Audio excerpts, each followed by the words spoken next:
My name's Frank. Welcome to another episode of To Be Frank with myself. I'm very excited for today's guest. Today's guest is one of my favorite people, truly a family member, someone who's watched me grow since I was literally, I think I was 21 when I first started showing up at the store, and then 23 when I got hired. This guy's been there since fucking forever. Guys, nice round of applause for Toby Evans, everybody. Yeah. Fucking bartender at the Comedy Store. Remember the first time I ever met you? I showed up for a Louis show. My eyes were so bright and wide because I was like, oh my God, it's the Comedy Store. And I remember I walked up to you at the front bar and I was like, so is everyone here a comic? And you're like, yeah, man, everyone here's a fucking comic. What do you want to drink? And I was like, oh shit. And then we ended up becoming like, dude, you're like family to me, dude. My dad loves you. Like, one of my favorite pictures ever, the day after my wedding, we went up to consummate the marriage. And then I get a text at like 6 a.m, and it's you, three of my groomsmen, all fucking shit faced on the patio. That patio was one of a kind, man. It was his own little beast out there, Dude, it was. And my job was just to make people happy. You know, mess with some guys, Mm-hmm. make sure everything was cool. I just love messing with the door guys, though. It was because they came in so green. It's like, right? and then you're such in awe because it's the Comedy Store. Mm-hmm. So you come in, you're like, I remember my first time coming in the Comedy Store. Like, of course you hear everything. And then one of my buddies, Jimmy Pidd, used to work there. And he was, I just landed in L.A., and he's like, get over here and check it out. And I'm like, yeah, I don't know if I want to come there tonight, man. And I'm like, let me wait a little while. So I was getting situated in North Hollywood on the other side of the hill. And then finally he's like, hey, man, come in one night. He was hosting or something. I was like, all right. So I walk in there, and the first person I see is Bobby Lee. And I'm like, I remember Mad TV, everything. I was like, oh, my God, that's it. And then when he was walking by me, I just put my head down. I didn't even want to look him in the eyes. I was like so intimidated. I was like, oh, my God, all these people are famous. Oh, my God. Just walking to the back, I see Pauly back there. And that was like, to me, like he was Mr. Hollywood. I mean, absolutely. Yeah. Because I was growing up and all his movies, that was like my heyday. Yeah. So I was just standing there, I remember looking at him. And then he looked over at me. I put my head down again. I was like, I want no eye contact with nobody. I don't want no trouble. I just want to come in, be the guy who's under the radar. And then I slowly move my way in. But you see all the people, they come in. And especially if you're like a comic and you come in there and you heard all these war stories, and most people, hear about all the top guys, Jim Carrey, who's the guy, Richard Pryor was one of my favorites because he did Richard Pryor on Sunset, something like that. Yeah. And I was like, oh man, these guys all, and then you walk like that hallway in the back and you're just like looking at all the pictures. And you're like, oh wow, look at that, look at that, look at that. Oh my God. And then you see these guys there walking around. You're like, oh shit. It was intimidating to me. And then I love to like mess with the door guys because they were so intimidated. And I was like, this is my job to like sort of ease them in it in like a funny way, Yeah. So you mean shots of 151? Is that what you mean? Dude, I remember, I remember, because it is true. Like, you were definitely one of the people that made being a door guy, like, I don't know, you made it feel like cool, man. Like, because I didn't go to college. You gotta understand, like, when I got there, like, I didn't go to college. I didn't go to a fraternity. I never like played sports. I was never like, I never felt like I don't want to say like had a family, but I never felt like I had like a place where I felt like I truly belonged. And there it was like an island of misfits, and it truly felt like I belonged there. Like, getting the job, and then it was like your first door guy shift, and then it's like, yeah, you're working 8 hours, but now we're gonna get you fucked up on your first day because we're assholes, right? Yeah. And then I remember you're like, you gotta take your door guy shot, and it was a full tall glass of Bacardi 151. And I remember I took it, I didn't drink it correctly because it burned the shit out of my throat, and then I walked. By the time I got to the second belly room corner, or like corner to where the back door is, I was fucking shit-faced. Absolutely shit-faced. And I remember sitting on the door, waiting at the back door, and everything's just spinning, right? Everything just starts spinning, and then Ryan Mervis walks up to me, and he looks me dead in the face, and he goes, you're going to throw up now. And then I just looked at him, and then I just turned, and I just start puking. And then Eric sent me home, and then like my wife had to come and pick me up. And so for my first, she remembers it vividly. For my first shift at the store, she pulls into the parking lot, and I'm standing there puking into a bucket. No, I'm puking into like a, when the dustpan. I'm puking into a dustpan when I have a broom, and I'm sweeping up my puke. So I'm like puking into a dustpan while sweeping up the puke I've already thrown up. And my wife was just like, what the fuck is this place? And it was truly like, dude, it was the best job I ever had. It was like everyone there was family, like showing up. It was, I mean, I remember getting money after some of the booze and like, you know, you'd go to the after hours and stuff and I'd be like, is this the day? Can I go? And, you know, and then you're like, you want to come? And I'd be like, yeah. I remember Willie was like, you got to come to the after hours. And I was getting ready to go. And then I remember you looked at me and you're like, nah, man, this ain't for you. Like, you're so sweet. You're like, nah, this ain't for you, man. Yeah, that after hours was crazy. But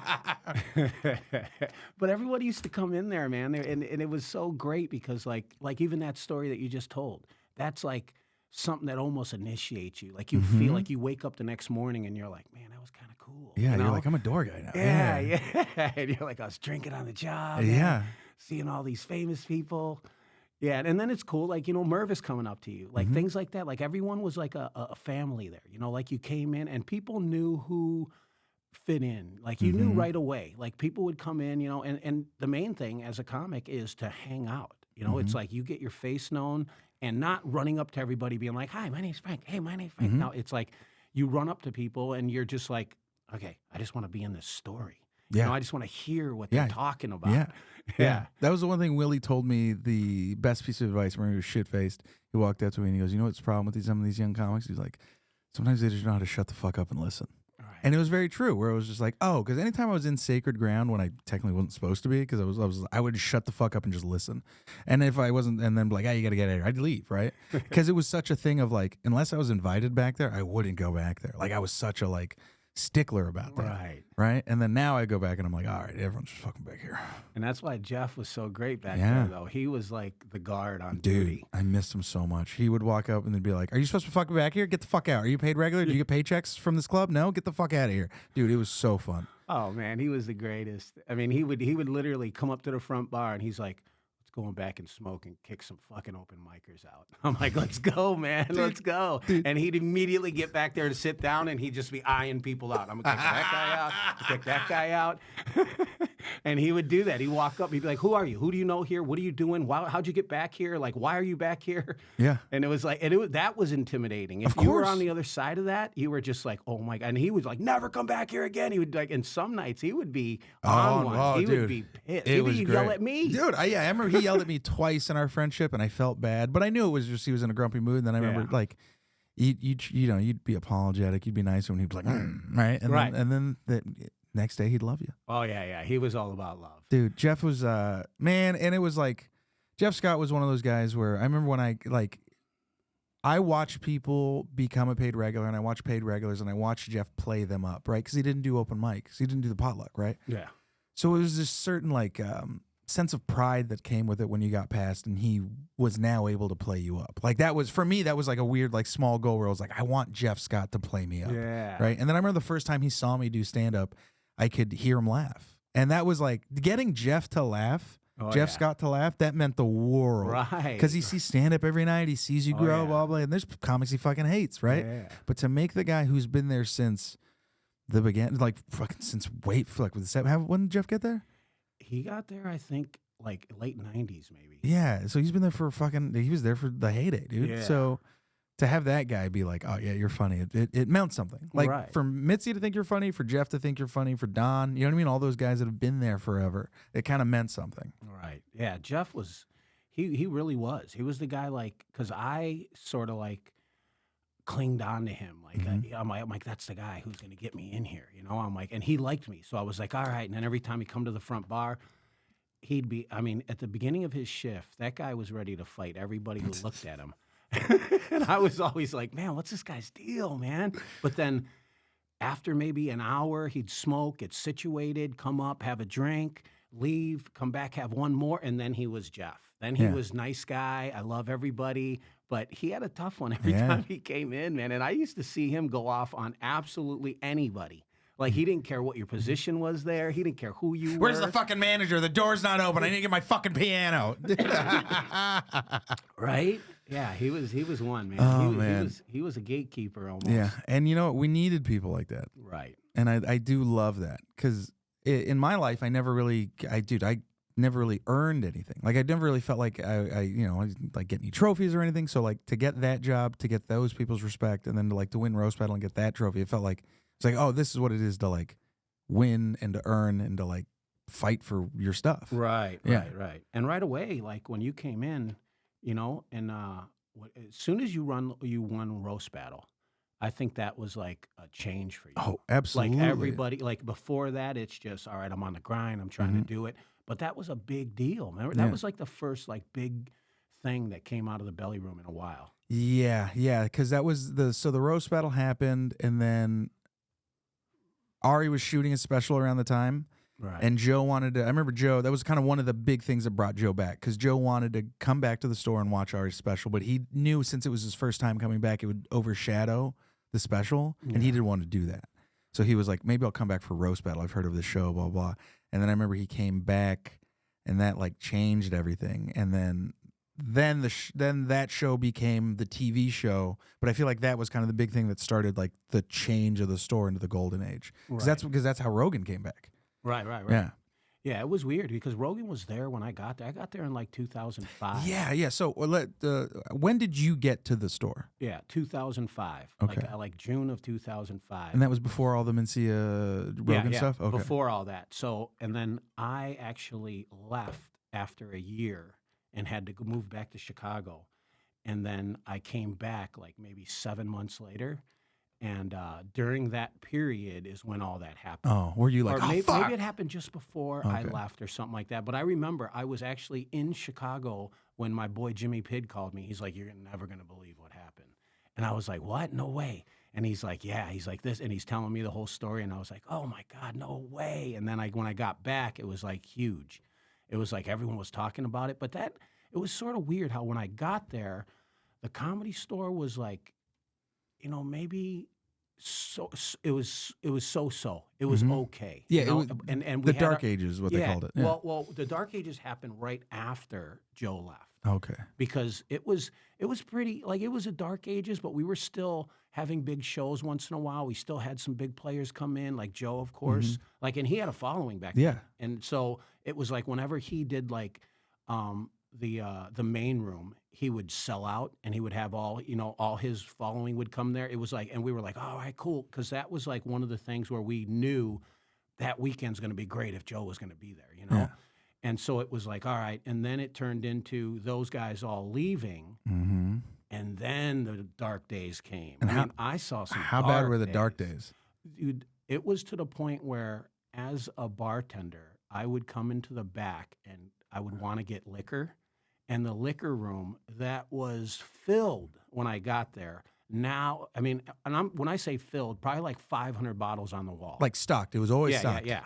And now I walk in the back, and there's probably 50 bottles on the wall. Everything's empty. There's just a few.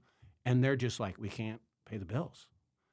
And we're like, what? What do you mean you can't? It's a multi-million-dollar business. What do you mean? And they're like, things are real bad. Like, people are starting to jockey in position where they were going to maybe buy it, and they were thinking about selling it. Well, yeah, I remember that. It was all hearsay. They were thinking about selling it, because I heard on the other end that they were never thinking about selling it. Yeah, the joke was always the store's going to be turned into a multi-million-dollar parking lot. Right, exactly, yeah. And then, dude, there were people that were coming in that were saying that they wanted to build above the Comedy Store. So they want to build a hotel. They don't want to touch the Comedy Store. They wanted to just fucking build up, because that airspace going up is like the views. Yeah. So they were like, yeah, and then they were coming in. They were like, we won't touch your place. We'll just build around it and up.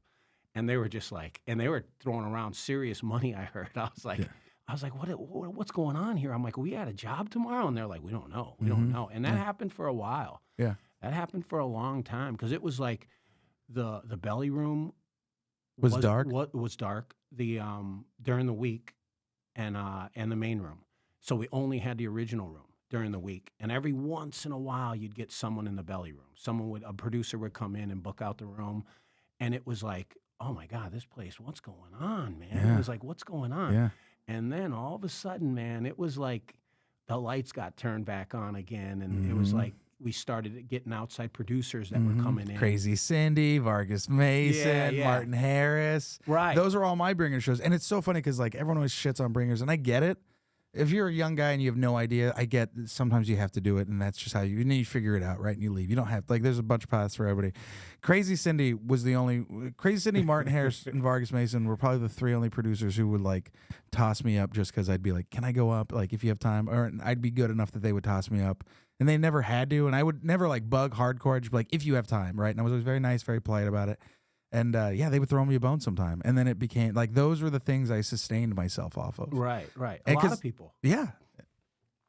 Yeah, those are the shows. Like, and then once those started coming around, it was like all of a sudden the famous people started coming around again. I think that's right around when Adam moved into the booking guy. Yeah. And then all of a sudden, like, all these heavy hitters were coming back in, and then he had to say no to a lot of them. Yeah, dude, watching Adam, like, go from, because Adam was the guy that hired me. Like, I remember him walking up to me in the belly room, like, kind of sides where that hallway is, or like when you go from the patio to the back door, right, or that belly room sign is. I remember him being like, "Hey, I hear, go talk to Tommy. I think, your name's been thrown around for the new door guy position. I think we want to hire you." And I was like, and then I went to Tommy and was like, "Yeah, we heard you're the guy, blah, blah, blah. So, yeah, just send in your paperwork, start this day." And then I remember just being like, "Oh my God," I cried walking to my car. I called my wife. I was crying the whole time, telling her how fucking so happy I was to get a minimum wage job at a club taking out trash. But it's just what it meant, right? Right. And then, I watched Adam eventually become the talent coordinator, and I watched him have to have a hardened shell, right? I watched him because the thing about it is, this is like, and I'm sure as like a third person to the store, like just being able to, like, an outside, not a person watching all these comics, right?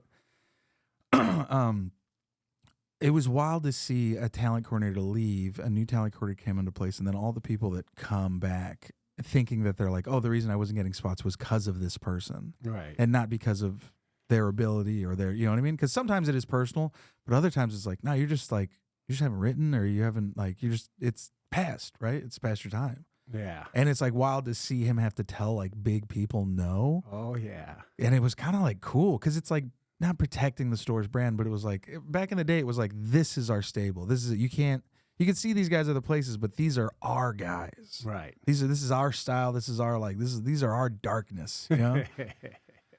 Yeah, it was.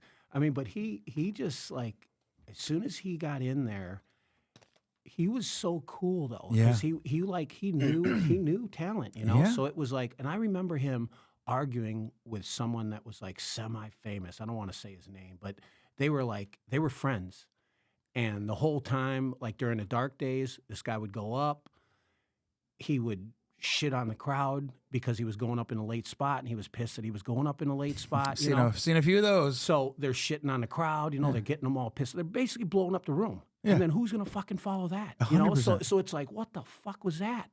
And Adam was like, because that guy came to him and was like, you know what? Every fucking person before me, I could beat out. Like, I'm funnier than them. He's like, well, do it. He's like, do it. I'll give you a spot. Do it. Stop getting up there and shitting on the room, blowing it up, and then leaving. He's like, get up there and do it. And then we're like, oh, shit. And then the dude didn't show up for a little while. And then all of a sudden he came back, and then he did material for the first time. And we were all sitting there like, this guy's actually funny. We're just like, what? Because, I mean, every time he would shit on people. Yeah. And it was just to that point. And then he brought that out of people where it was like, now it's like competition almost again, like you're coming in there and you can't just get up there and screw around like you used to be able to, So he's like, show me, dude. Yeah. I remember when he passed me and I said, thank you so much. He looked at me and he was like, dude, do not thank me. He goes, thank yourself. You did all the work. He was like, I just sat and watched. Right. And I was just kind of like, oh yeah. But I do feel like I owe that guy a lot. Well, he gave opportunities to a lot of people for sure, right? Absolutely. But he gave people opportunities that deserve the opportunities. It wasn't like he was just picking out of a hat. Like, some people are just like, okay, I'll give you a spot, whatever.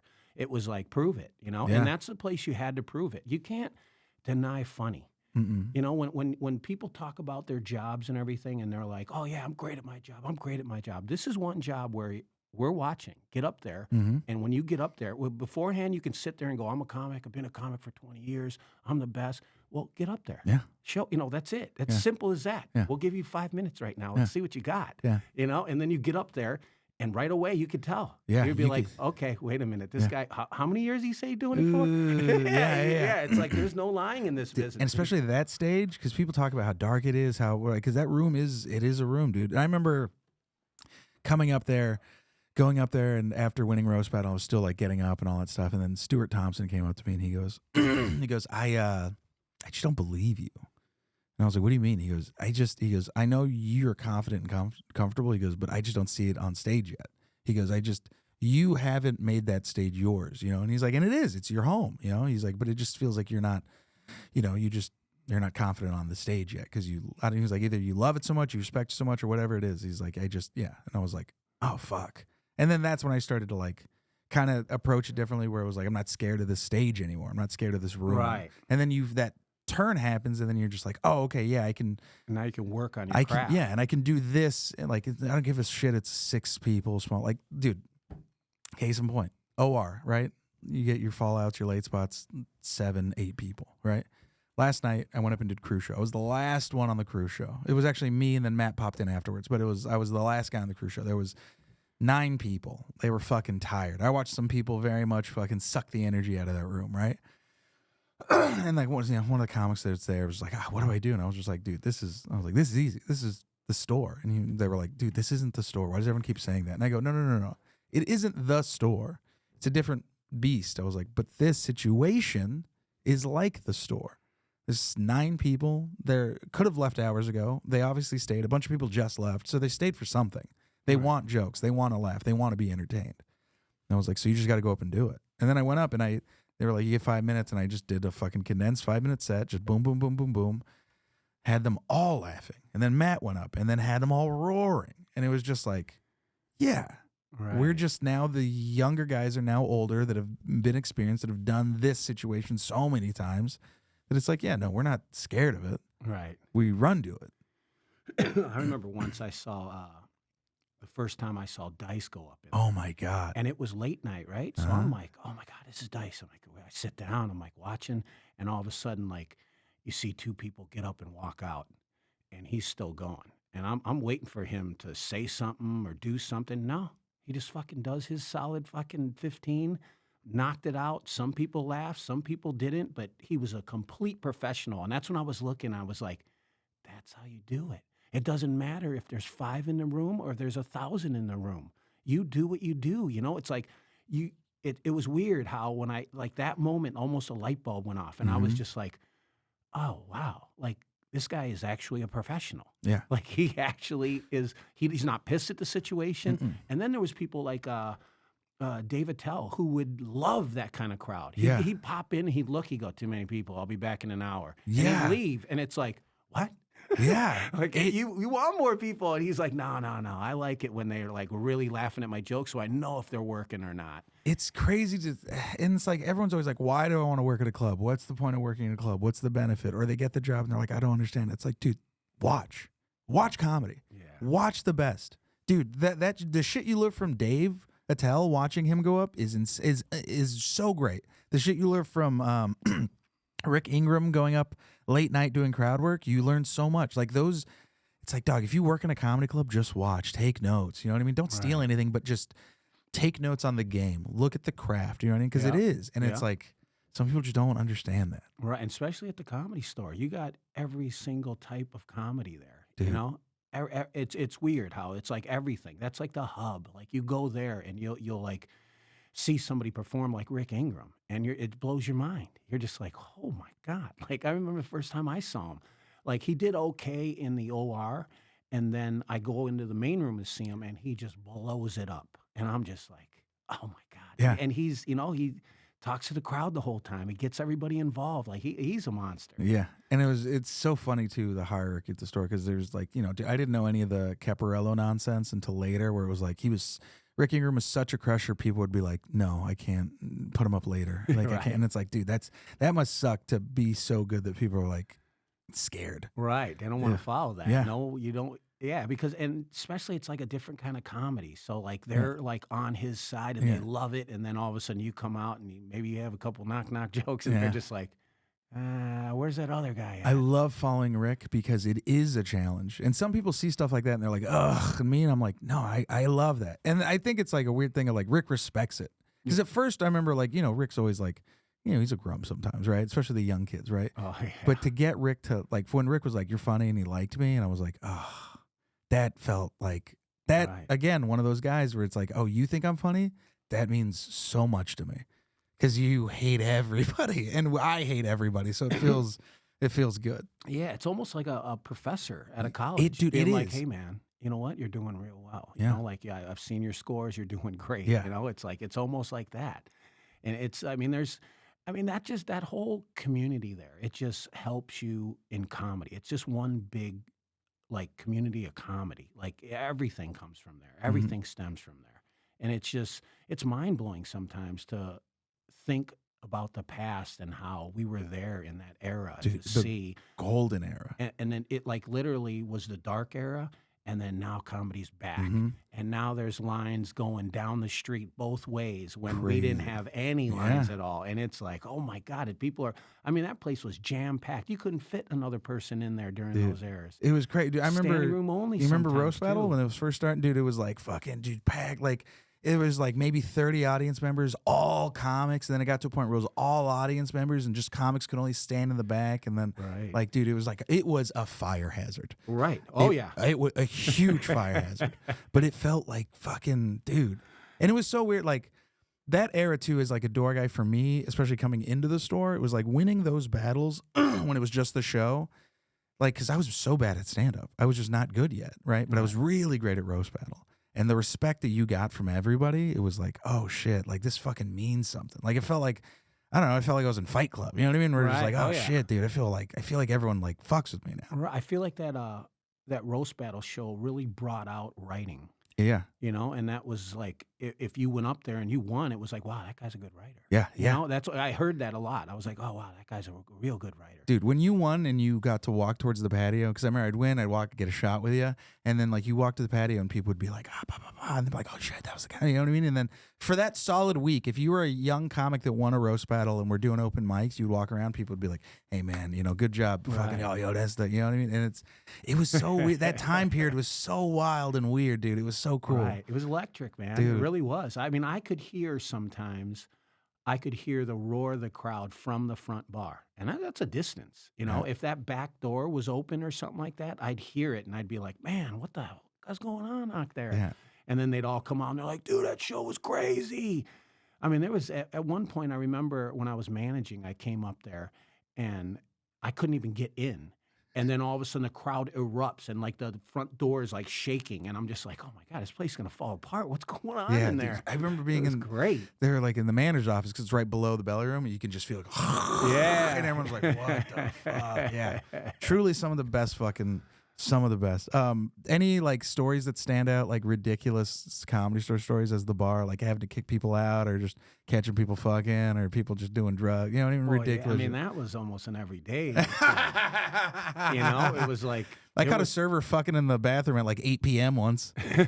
Well, that was weird. Like every time that main room closed, because it always closed early, and then we had the OR going. Every time that main room closed, someone would go in there and be fucking. Yeah. Bottom line, it was like every night. You could walk back there at any time, and someone would be fucking somewhere. Yeah. Because I had to always go in that room and check it, you know? And every time I'd go back there, I'd get all of a sudden, I'm like walking, you got to... And at that time, people were like trying to sleep in there and stuff like that. So we had to people like, taking a check shower. underneath. Yeah, there's homeless comics. Yeah. So we got to walk through with a flashlight. We got to look underneath the tables and everything. And like you'd get to the corner and you'd walk over there and you'd be like, "Oh, excuse me, sorry." Yeah. And you just act like nothing happened, man. It wasn't like, "Hey, get out of here." It was everything's cool. let's go check this other area over there. You're like, oh my God, dude. People were fucking all the time, dude. It was wild. And I remember when they put the cameras up, they're like, I guess we can't fuck in the main room anymore. And you're like, Jesus Christ, just go to the hotel or somewhere else. Right. But even still, then it was like, okay, this is where you can go. We used to always tell people, like, right over here. This is where the cameras can't see. Dude, I had heard a story about, so a comic goes up, crushes. They're back in the hallway talking, and then a girl comes out, and she's going to the restroom. She's like, you were so funny. And they're like, oh, shit. And they start spitting game, and then They go in the back, and they fuck, and then there's like, oh shit. And then she goes, sits back down next to her husband in the OR that's watching the show. Man, I'll tell you a crazy story. So I actually was with this girl, right, that came in. We're kind of cool. She's from Dallas. Every time she comes in, she's a dancer, and like with a dance group, not like a stripper. And she comes in, she's hanging out, and all of a sudden one day she comes in with a guy, and he's like, hey, how you doing? I meet him. So they go inside. I seat him down. I go back out. She comes out, and she's like, hey, you want to go hang out somewhere? And I'm like, yeah, let's go. So we go. We do our thing. We're coming back in from the main room into the OR, right? How you walk in that little hallway where the men's bathroom is. And we're walking, and I stop her because I hear Dave Taylor up there saying something. He's talking about me, and he's saying, Toby this, Toby that. And I'm like listening. And all of a sudden I hear, Toby is fucking your girlfriend right now as we speak. David Taylor was the worst, dude. And then he's like, what? And he's like, you think she's gone this long and she's just hanging out with Toby, the front bartender? And he's like, yeah. And then I walk by, I go, no, we're done. We're all good. And Taylor goes, told you. Oh, one of my favorite stories, one of my favorite bits to do is this is like when people are telling sex stories at the store. I'm like, yeah, man. One time, I was fucking this chick in the phone rooms. Right, we were just going at it. Right, crazy. It was so much fun. And then I married that girl, and then now we do Thanksgiving at her family's everything. Because it's so funny. Because everyone's like, "Did you cheat on your wife?" And I was like, "No, she was my girlfriend before she was my wife." It's so fucking funny, dude. Yeah, dude, that place was so fucking wild, man. It was truly one of the best, dude. It was. It was. I mean, it was just a playground for everybody. As everyone's trying to learn their craft, you just like come there, and it was like you just had fun. And comics are crazy, man. They're a crazy bunch of people. Were you there when you saw the Mervis incident with Luna? I heard about it. No, I was there, but I left before it happened. But that was. So Ryan Mervis is a gay comic, and Luna is also a gay comic. What happened? They just both got shit-faced? They got shit-faced, and they were just hanging out in the parking lot in the back, and all of a sudden, I hear that someone says, hey, I'll suck your dick. And he goes, okay, cool. And then all of a sudden he started sucking his dick, and everyone felt weird. They were like, oh, what the fuck is going on here? And it wasn't like anyone knew or anything. No. It was just like, hanging out. And all of a sudden, turn around, Merv's getting his dick sucked in the parking lot. My coworker. That's out of control. Oh man. My God, that place is fucking ridiculous, dude. What else? Dude, I remember PJ, we were talking, he was like, yeah, I used to do the fucking, because you have to climb up the ladder to do the sign. He was like, yeah, I used to do the sign. And I was like, yeah, he was just like, I remember one time someone bet me $100 I couldn't jump off the top of it. And I was like, really? And he was like, yeah, I did it. And I was like, what happened? He's like, I fucked up my ankles, but I got shit-faced on that $100. So I'm like, dude, you're a fucking monster. That's crazy. Oh my God. Dude, I remember when you first met my dad, it was so funny because you were just like, he's a fucking cholo. And then you ran into the main room, or you entered the manager's office, and you're like, Frank's dad's a cholo. What happened to Frank? How did he end up like this? He's so not that. It was so funny, dude. Dude, your dad was super cool, man. Every time he came in, we had fun. Man. Dude, he was a blast, man. Anytime I remember it was so fun because he figured out this because it was like when you work at the store, there's 3 bars, so you can go to every bar and take a shot. And then I remember I showed up for a spot, and then like he took a shot with you, and then he took a shot at the other bar, and then he took a shot at another bar, and then I didn't realize what was happening, but all the managers were walking up to him, and people were walking up to him like, "Oh, Frank's dad, you want to take a shot?" And they're fucking alcoholics, so he's gonna be like, "Absolutely." So I get off stage, I come back, it's probably like 45 minutes, and he's just in the hallway fucking hammered, and I'm like, "All right, dog, we gotta go." Like, what happened? And then it was like, "Everyone's giving shots." I'm like, "Oh no, dude!" But it was so fun, dude. He loved it, bro. I remember I got to take him there, and my step grandfather. It was the first time I ever got to take him there. And just randomly, of all nights to take him there, it was the night that Chris Rock and Steve Martin were running their Oscar things. I remember that, yeah. Yeah, so my dad and my grandfather got to see both of them. And then Howie Mandel popped in, and they got to see Howie Mandel. Oh man, that's a good night, dude. And then another time they came, and then they got to see the Reitman doc about the roast battle, which we all got to watch in the parking lot. And then my step grandfather got to see a special thanks, and my name was on that, and he was just like, holy shit, like it. To him at that point, it was like real, right? Yeah. And then another time my dad came, it was when Chappelle was working on, I think, Sticks and Stones. It was the one in the belly room, or it might have been the Birdman Chronicles. Birdman Chronicles. My dad was there, and he just walked in, and their manager was like, "You guys want to come watch the Chappelle? He's just about to finish." And we got to catch like the last 45 minutes of Chappelle. And like my dad has truly been blessed with some of the best comedy moments. Just being there, and he's a huge comedy fan. He loves it so much. So it's like it feels cool to like give him moments like that. Yeah, the best moment though is probably his fucking son's a rock star. You know, that's gotta be huge. And I remember when he'd come in, he'd be like, "Yeah, my son, that's my son right there. He's doing comedy." You know, he's like he was all proud and everything. And then to see your career like blow up all of a sudden, it was like it was incredible. Yeah, especially in that, and that's what you really want. You want your parents to see you, you know, to be like, oh, yeah, okay, he's not an idiot. Yeah, he's not just some bozo like walking around thinking he's funny. He's funny. He's fucking, he's got his name on the wall, dude. Yeah. Those are some great moments. Yeah. So like whenever a door guy or a new door guy or any of those guys at the store come and they bring their parents, I like make it a point to like sit their parents down. Right. And I will show them the whole store, and I'll be like, this name, this name, this name. And I'll tell them the history, and then I'll be like, this is the Harvard of comedy. Like, yeah, and I have to explain to them. I was like, you don't understand how hard it is to get in here. And then I'll explain it, And there's been so many comics who later have come and told me, they're like, my parents give that same exact speech that you gave them to other family members about the store and about me working there. And they're like, that really puts it into perspective, and they get really like, they're proud of it. And they're like, so they're always just like, thank you so much. Because it's like, it is a fraternity. It is like, that is tradition. It is like, it's hard to explain to parents like what it is and why a minimum wage job at a club is so important. Right. It's not about that. It's not about that at all. No. It's about like learning your craft. And that's why, like, and everyone used to ask me, like, how do you be a door guy? How do you be a door guy? I'm like, just hang out and be funny. I'm like, that's it. Just hang out and be funny and be cool. Yeah. You know, don't step over bounds. You know, just be cool. Like, and if you be cool, everything will be cool. Yeah. You know, it's like, and you just follow that. And you're like, you come in.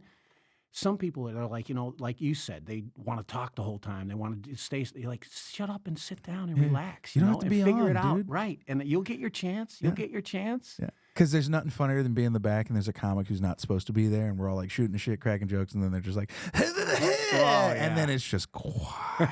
Right. People start peeling off. Yeah, and everyone's just like, who is this guy? Who's he with? You know what I mean? And then you're like, that's what you don't want. Dog. Right. That's when you're like, where's Jeff Scott? Yeah. I remember his hormones will now just be like, dude, you're a fucking asshole now. Because like, there's no Jeff Scott, so I'm like the only one that like polices it, and it's. So, like, I've been back there, and someone would walk in, and they say something, and I'm just like, dude, who are you here with? And then everyone's like, oh, God, Frank. And I'm like, no. I was like, you can stay back here, but you just want to let you know, you're not supposed to be back here. Like, I was like, paid regular. You're not, you know what I mean? Like, that's you trying to be mean.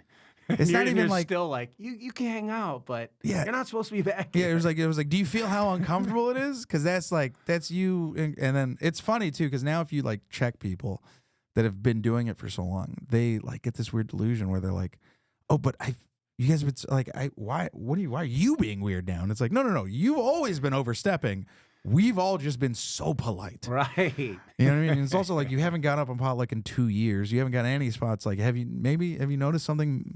Maybe try something different, you know? Maybe like respect the club you want to get into. Right. And so, yeah, it's a whole thing. Dude, I got a real good story. When I first started, I just remembered this. I actually came there and was trying to get in, but was waiting for my moment. And then one of my buddies was like, hey, man, I'm hosting. Why don't you come in and do a little set in front of the general manager and then ask him for a job? So I go up and I do my set. I come down. I start talking to him. He's like, well, start hanging out here, man. He's like, everything will be good, man. Just start hanging out and maybe I'll give you a job. So I hung out for maybe 2 weeks. And he goes, hey, you want to be Pauly Shore's assistant? And I was like, fuck yeah. I was like, let's go.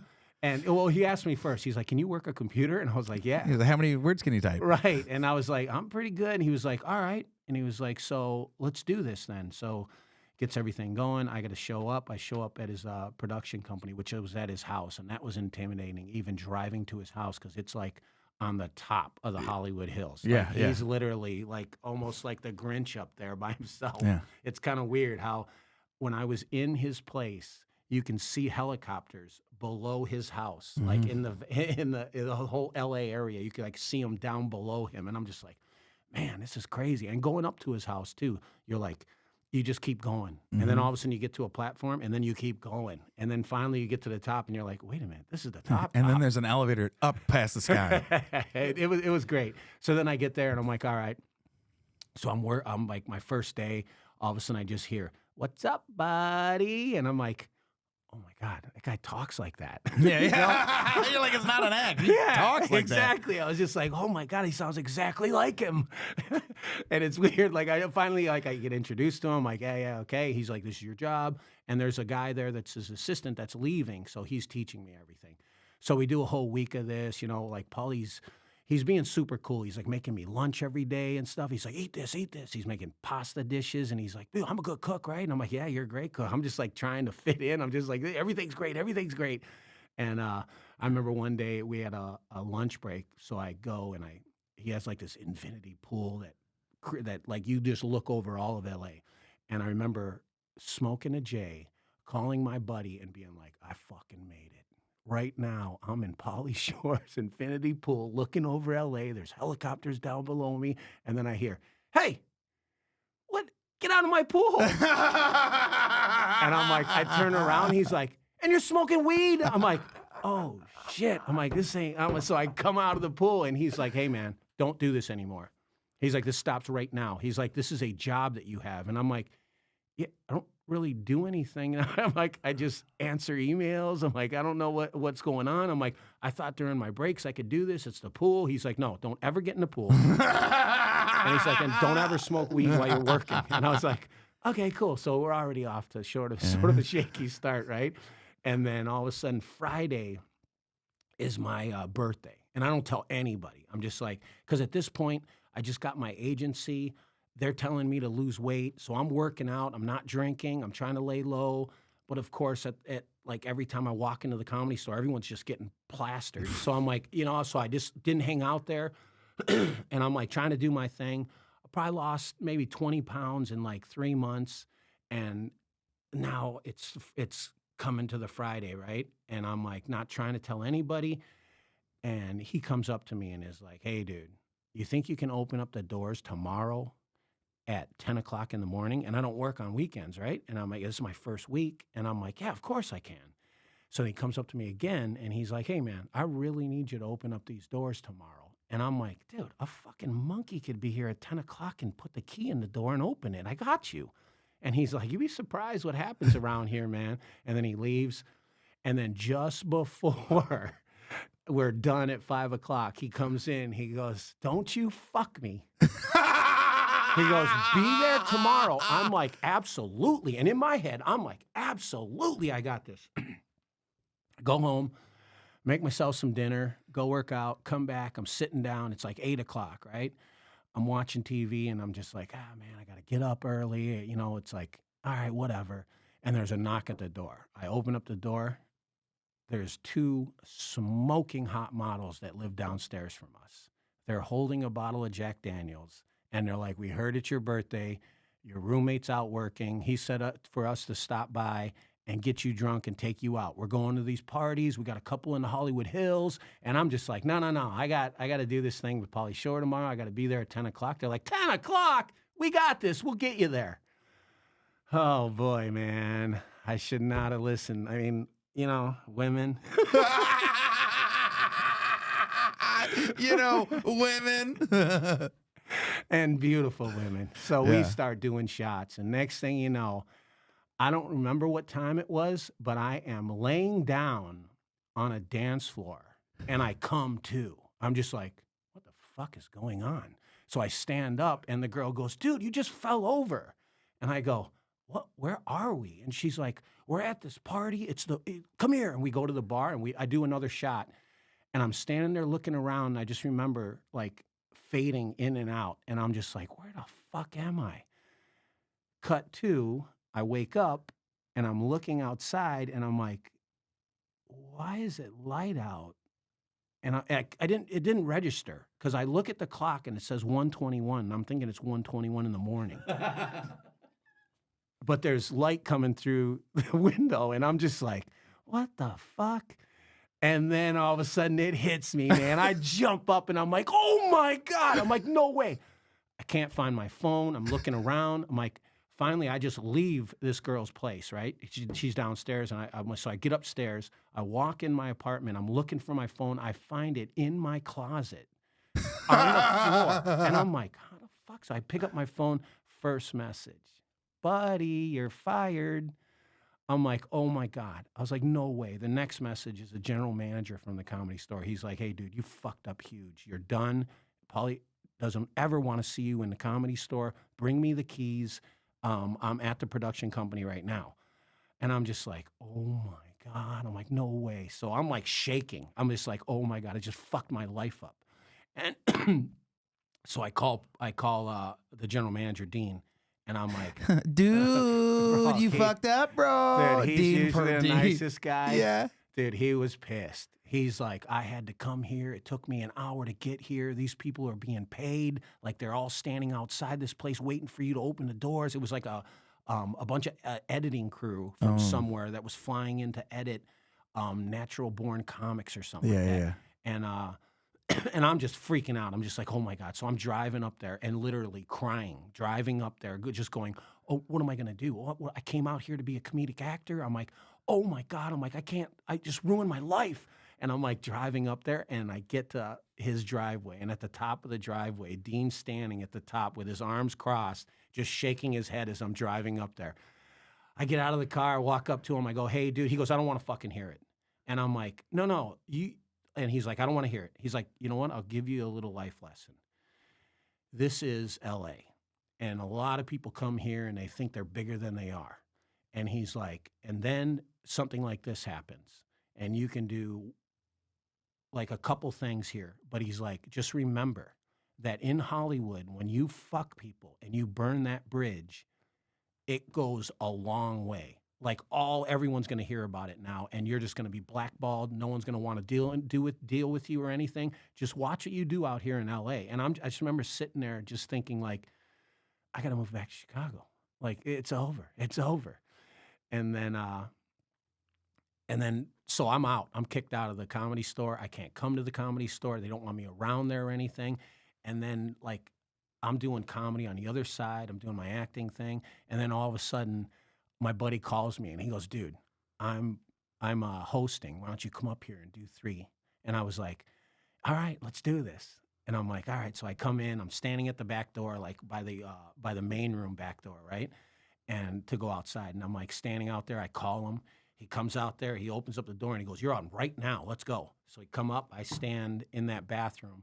He goes up on stage. He puts me on. I walk right as I'm coming through. I see Dean coming like towards me. I put my head down, I go up there, and I get on stage and I do 3 minutes and I come up to him and I'm like, hey man, I need my job back. I go, it's been a year. Is everything cool? I'm like, and he goes, I'll tell you what, come Monday and you can work the front bar.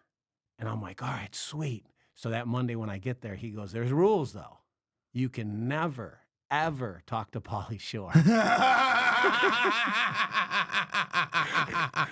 And I'm like, done deal, no problem. So for about 3 years, every time Pauly came in, I had to hide in that bar. Like I literally would like run around the corner and I'd hear him being like, who's working here? What's up, buddy? And I'm just like around the corner, terrified, being like, oh my God, I'm going to get kicked out of this place again. And then I can never come back here. And I'm just like waiting. And he's all cool. He would leave, go to the back bar or whatever. So I did that for like 3 years. And all of a sudden one day I see him coming up and I'm just like, I bet this guy doesn't even remember me. I'm like, I'm just going to stand here, man. So I just stand there. He walks up. He's like, hey, are you new? I'm like, yes, I am, buddy. Yes, I am. And now we're buddies, and he doesn't even know who I am. Oh my God, that's so fucking hilarious, dude. Oh my God, that's so good. Any other stories stand out? Remember that one time? Were you there when I don't even know if I could tell this story, man. With Katt Williams And where he Phase on Love. No, I don't think I was there for. I know there's a few Katt Williams stories where he fought some people. Man, this one was crazy because Katt Williams just pulled a gun on Faison. Oh, I'd heard of this story. Yeah, at one of the other clubs. Yeah, he had just pulled a gun at Faison on another club. Yeah, so this like just happened. I don't know if it was a week or so, but it was like it just happened. Mm-hmm. And then all of a sudden, Katt's in the club, right? And he's there with Suge. So those two are hanging out, whatever. I'm at the back bar, and then all of a sudden, you see Katt come flying through the doors, and there's probably a good 20 people in the back at this point. And I see him come flying through the doors, and then I see him disappear. He's a short dude anyway, but he like bends down and runs through the crowd. And next thing I know, Faison pops through the doors, and he's looking over. And all of a sudden, Katt Williams pops up by Suge and is like, "Get that motherfucker! Get him! Get him! There he is! Get him!" And so Faison comes walking over, and it's like they're squaring off. Like they're about to go, man. It's like, what is going on here? So it's like, and we're all standing there, and it's like silence. Like everyone in the room, silence. They're both sort of saying that they want to fight each other. So like Suge's putting his cigar down, he's pulling stuff out of his pockets, and Faison is like trying to be cool. He's just like, "Hey man, I got no beef with you." And they're talking, and the whole time Katt's going, "Get him, get him, get him." Like it was so weird, man. It was like a weird experience. And we're all like gathered around, and I'm just the whole time thinking in my head, these guys got to go to the parking lot. They can't be fighting here. They're going to mess up our place. And then all of a sudden, like they just like square up, and they're like standing there, and they're about to go. The tension in the room, we're all just standing there like, oh my God. And like all of a sudden, I don't even know what happened, but they like started talking, and then they're like, "Let's go in the parking lot. Let's go in the parking lot." Then they all move to the parking lot. We all go out to the parking lot. We're all watching, and it just turns into them like sort of almost fighting, and then all of a sudden they're high-fiving, and all of a sudden they're like, they're cool with each other. They come back in, and then Katt's all pissed off, and he fucking just runs out of there and like leaves. And I'm the whole time thinking, this guy's going to come back with something. This guy's pissed. Something's going to happen, but nothing ever happened. But it was so weird to see that, like, these two bulldogs ready to go, man. They're both big guys, too. And you heard stories about Suge, of course. Yeah. And it was like, I was just standing there, and it didn't happen, but it was the talk of the town for a while, man. Everybody was like, "Did you hear what happened? Did you hear what happened?" You remember that guy got shot on the patio? Were you there for that? I actually was supposed to be working that night. Whoa. And I gave the shift to Rose. Wow. So it was so weird that like Rose was the one who ran up to the guy and was like holding him, and I was like, that would have been me. Well, like, Nasser, he ended up dying in Josh Nasser's arms. Right. It was Josh and Rose, and they were trying to ask him who did it and stuff like that. Yeah. That was a weird situation. Rose like that ruined it for all of us. Rose was like, "Was it George Soros?" I love Rose to death. Yeah, Rose is great. Josh Nasser was doing TikTok jokes. Yeah, dude. I was there that night, too, because I remember I was in the belly room. Me and Jerron Horton were in the belly room, and we both know what the sound of gunshots are because we both grew up in the hood. Yeah. And, we heard it, and we both looked at each other, and we immediately knew what that was. And then we both closed the door, and then I remember looking at the manager, and the man, like, I remember someone came up from the bottom and came up and was just like was like, "Hey, something happened. Keep everyone in here." So that's the thing, was like we kept everyone in, and the blah blah, and the show just kind of like they kind of like stretched the show a little bit, and then when everyone came out, they literally was like, "Oh shit, there's a fucking dead body." Yeah, that was fucking wild. That was crazy. That's like 10 feet from the bar, man. Yeah, dude. Yeah. David Taylor said it happened right by his head. Like he was standing right by the guy, and so he said he was standing there, and the gun was literally like right by his head, and he just fucking heard the pop, pop, pop, and was like, "What the fuck?" And he just ran. Yeah, it's crazy, right? Yeah, you never think something like that could happen until it does. I think a show like that can happen anywhere. I guess to me, like I always like I think fights, they can break out anywhere, but a gun. No gun violence. Yeah, well, to me, I don't see that, and then to hear that the guy just walked up to him and shot him. It's Yeah. like, oh. Yeah, yeah. And they were saying it was a hit or something like that. Yep, They yeah. say they were following the Yeah, guy and waiting for the opportunity. Yeah, they said it would have happened anywhere he went. Right, So right, it was just kind right. of like, oh, okay. And it was just lucky that there was an outside patio bar there and they could pounce on him. Yeah, can't do that at the Improv. No. They're like, do you have your ticket and 2 drinks? He's like, fuck. Can you imagine there's 2 guys in a shiesty sitting in the audience just behind the guy they're waiting for. One of them starts laughing, the other one hits him. He's like, shut the fuck up. Right. We got this. Yeah. Oh, that's so funny. All right, we're gonna start to get it. Dude, this flew by. This was so fun, dude. Oh, how long was that? That was fucking. We're at 55 minutes. Is there any big stories that like stand out that you think you wanted to tell? That's like anything that stands out before? We didn't even get to the questions I usually ask, just because of how much fun this was. No, not really. All right, Just a bunch of those fucking stories, right? You remember that one where there was a stripper that came in and she's at the front bar and all of a sudden it turned into her being like, I can put my legs behind my head. And we're all like, do it. We're like, let's see it. We don't believe you. And she was like, okay. She gets on the ground. She does that. And then she goes, I could do it with my pants off too.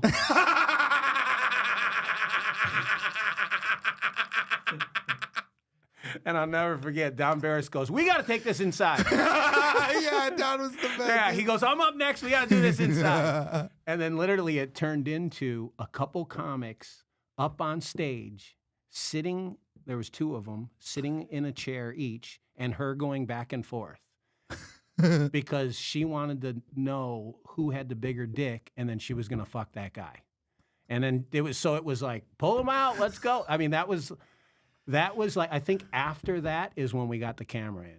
Our first camera. I think our first camera. Yeah. Right after that. You guys can't do this shit on stage. I remember, dude, Don's one of my favorites. I remember Jay Light, young, adorable door guy. This one he was kind of drinking. He stopped drinking. He's very married now. Dude, he was a fucking beast. I was his roommate. He was cleaning up. Cute little nerdy kid. Everyone just thinks he's innocent. Nah, that dude was throwing it down. And then I remember one night, I can't remember if he was working the door or what, but he basically just picks up these 2 chicks that were in the audience. They're older women. And she was just like, this guy's so cute, blah, blah. And so Don has him and Jay up, and then Don's like, give Jay a lap dance. Come on. So Jay's laying down on the table, and she's on him, like riding him. And then like everyone's like, yeah, Jay's gonna fuck this chick, Jay, right? Everyone's going crazy. And then she gets up, and Jay's got a boner. Jay's like hardcore got a boner, right? And Don goes, whoop, better take care of this. And then he grabs Jay's pants, lifts him up, grabs a cup of water, and throws it into his pants. And you just see Jay go, Don. It was so funny, dude. It was, God, that being a door guy during that time with Don was just like, dude, God, that was worse. When people talk about like the glory days of high school and stuff, those are my glory days of high school, was working that job and getting to do all that stuff with my friends. And dude, I remember you remember Jared Levin? Yeah. One of my favorite Jared Levin stories. So Australians would come to the store and they would always get like a long break, right? They'd get like a week or 2 weeks or whatever. So there's certain Australians that would just come to the store, and that was how they spent their vacation, right? So there was these 2 chicks that would always come. They were like hot Australian chicks, right? And then I remember they were there for a week, and they had watched Potluck. We're all hanging out in the back bar we're out in the back hallway the next day, and these 2 hot chicks, it's the end of the show, they come by and they're walking in the hallway, and we're all like, everyone's like trying to hit on them, chat them up. And then one of the girls looks at Jared Levin and goes, hey, I think I saw you the other day. You're really funny. And all of the comics stop, and we just look, and we're like, what? Because Jared Levin's comedy has been described as either a homeless schizophrenic or a genius, right? And then we're like, you didn't. I was like, you don't know Jared's comedy. And she goes, no, he got on all fours and barked like a dog and was screaming. And we're like, that was him Monday. And then she was just like, yeah, you're really funny. So they start like talking, and they're like talking. And then I see them, she's taller than him. He's like this. I see them talking, and their faces are just getting closer and closer and closer. And then he just fucking lunges up, and they just start making out. And then he's working back door, and then she's like, come, we're staying at the Andaz doing coke and shit. Like, come up and party with us. And Jared just looks at me, and he goes, what do I do, dude? I'm supposed to work I'm working back door. And I just look at him, and I'm like, give me your fucking T-shirt. I go, give me your fucking T-shirt. I'll finish your goddamn shift. And he goes, really? And I go, yeah, man, give me your fucking shirt. I'll finish your shift. Go have the night of your life. And then he ended up going, and then I guess they all passed out. Like, he ended up not fucking any of them. But it was just so fucking, like, I was like, you son of a bitch. Go be a great dude. Dude, there was this that door guy, Jimmy Pidd. He was a weird looking guy, almost like a skinny Ron Jeremy, sort of. You know, long hair, had the little mustache, and he's working the back door one day, and there was a bachelorette party that came into the belly room and got kicked out. And on their way out, they're bitching to him because he's at the back door, and they're just like, they kicked us out for no reason at all. And it's always no reason at all. Yeah. And he's going, no, they probably kicked you out for a reason. We kick people out for a reason. So they start talking. And they're like, we're going to another bar. You want to go with us? And he goes, I can. I'm working. And the bachelorette goes, I'll make it worth your while. And he goes, all right. And just literally leaves the back door, right? Because you could do that back then. Yeah, you could literally leave and then come back, and people were like, what happened? You're like, I just took a break. Yeah. No one would pay attention. Nobody. So he leaves, and they go to Big Wang's. And I know exactly where that is. Right. So they're driving there, and they're all in the back seat, and all the girls are cheering the bachelorette on, being like, blow him, blow him, blow. And he's like uncomfortable because he's the only one in this, and there's all these girls, and they're all like staring at him, and he's like, man, this is fucking weird. He's like, and then the girl goes, all right. She's like, I'm not going to do it in front of you guys, though. And they're like, you have to. So I guess they're like pulling up to the place, and they're stopped. And Jimmy goes, hey, why don't you take this around the block one time? And then the other girl goes, now's your chance. So she starts. She pulls it out, and he's sitting there, and he goes, at first, it's kind of weird. I couldn't get it up. He's like, all these girls are looking at me. They're all cheering me on. He's like, I'm just sitting there. He goes, I felt like I was in a porno or something. He's like, I didn't know what to do. And he's like, I'm just laying there. And all of a sudden, he goes, we stop again. And she stops, and he goes, well, wait a minute. He's like, I need to finish up here. And the rest of them go, okay, you guys finish up. We'll leave. So they all leave, and they go into Big Wang's. So he's like, hey, how about another round? Take me around the block again.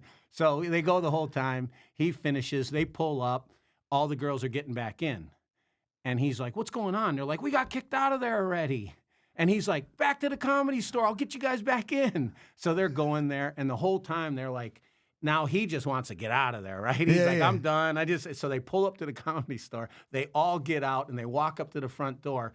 And as he's walking by, the two door guys are standing right at the OR, right? So he's walking right through, and he's like, he turns around and looks at them, and then looks at the door guys and goes, these people can't come back in.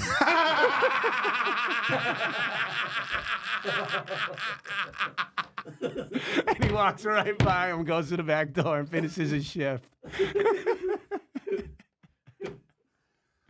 Yeah, the Comedy Store was crazy, man. Dude. Yeah, go to the Comedy Store. Anybody could get laid. Dude, thank you so much. This was a phenomenal episode. I'm so glad you came, dude. This was truly the best. You're one of my favorites. Anything you want to say before you go? Anything you want to plug? The Betty. Yeah. I work at the Betty in Austin. It's a cocktail lounge, one of the best places that you'll ever be in Austin. Amazing place. Yeah. Shout out the guys. Yeah. Come on, stop by. That's where I'm at. You'll find the funny there. Yeah, that's so much fun, dude. I love you so much. Thank you so much. Shout out Kali Extract. Shout out Puffco. Thank you, all my sponsors. This was a blast. Have a good night.